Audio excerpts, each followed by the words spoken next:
Hi everybody, it's Karen, and today I'm going to be making a 0-point orange cheesecake.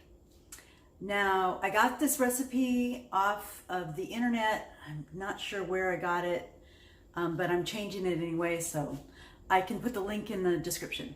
So what you're going to need, it's a 0-point cheesecake unless you make it with the reduced fat crust, graham cracker crust, which I'm going to do. If you make it with this, then 1/8 of it is 4 points. So I've never done this before. I've never made this orange cheesecake before. I've made the lemon and it turned out really good. But I had this, I don't even like cheesecake, but I had this orange cheesecake when I lived in Manhattan, and with this orange glaze, and it was so good. And I want to try to replicate that Weight Watchers style. So what you need today is you need 3 eggs, but I might actually put 4 eggs in it because they're not really that large. I don't know, I haven't decided.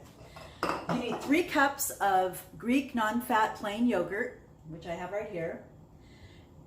I have 3 tablespoons of freshly juiced orange juice and 1 tablespoon of the zest. Now, the recipe doesn't call for the zest. I'm going to taste it and see if it tastes good to me, and then I'll put the zest in if I think it does. So this may change. 1/4 teaspoon of orange extract, 3 tablespoons of monk fruit sweetener. This is the classic white sugar replacement sweetener. I really love this. I use it for everything. It's so great. It even has the texture of sugar. I love it, and it's 0 points.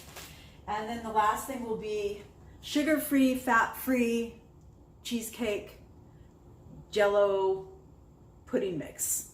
So that's what that is. Everything will be in the description. And then the glaze I'm gonna make after I'm done with the cheesecake. And I don't know what I'm doing with that, so we'll see how that turns out. I want it to be 0 points, so we'll see how that turns out. I just want a little bit on top. So here we go. The first thing we're going to do is we're going to mix the eggs. Let's see, what are we going to do? We're going to mix the eggs, the orange juice, the orange extract, and the sugar all together. So I'm going to do that, and then I'll get back to you. All right, I mixed the eggs, the orange extract, and the sugar, and whipped it with a wire whisk in my KitchenAid, and this is what it looks like. You want it kind of frothy.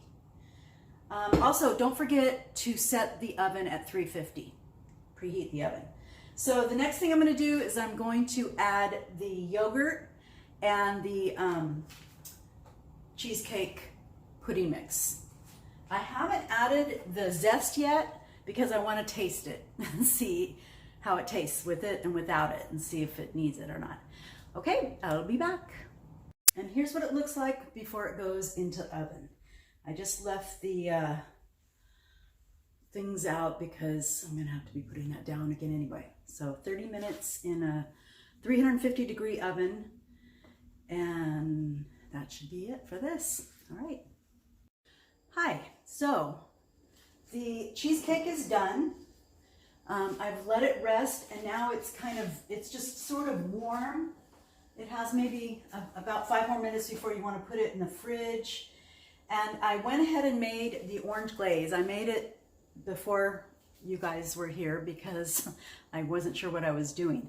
But I have it down. I think it's really good. And just so you know, here's what's in it. It has 2.5 tablespoons of orange juice. So that's from my freshly squeezed orange juice. It has 1/2 teaspoon of butter extract. It has 1/4 teaspoon of orange zest. It has 1/8 teaspoon of the sugar-free orange Jello. 1/8 teaspoon of that. It has 1/2 cup of the Swerve Confectioners sugar replacement.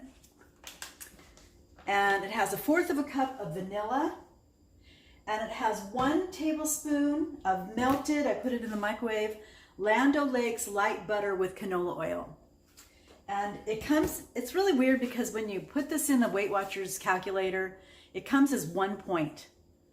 But I don't know why it's 1 point, because it shouldn't be 1 point, because it's actually less than 1 point for 1/8 of what I just told you. But go figure. So you might want to count it as 1 point. So the cheesecake itself is 0 points.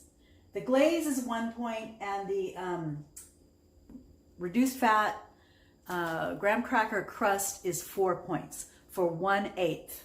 Okay, so I'm going to go ahead and put the glaze on it, and then I'll show you what it looks like before it's in the oven. And then, like I said, not the oven, in the fridge. You have to let this sit overnight, so I won't be able to try it till tomorrow, but I think it's going to be pretty good.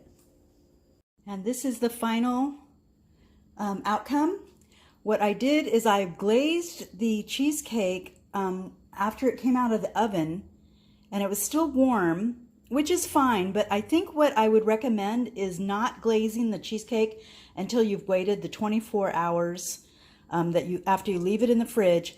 And then I am basing this after a cheesecake I had in Manhattan in New York City, and it was warm. The glaze was warm.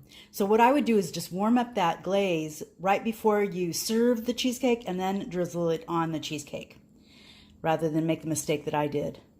So it's very good. It tastes really good. So I hope you enjoy it. Bye.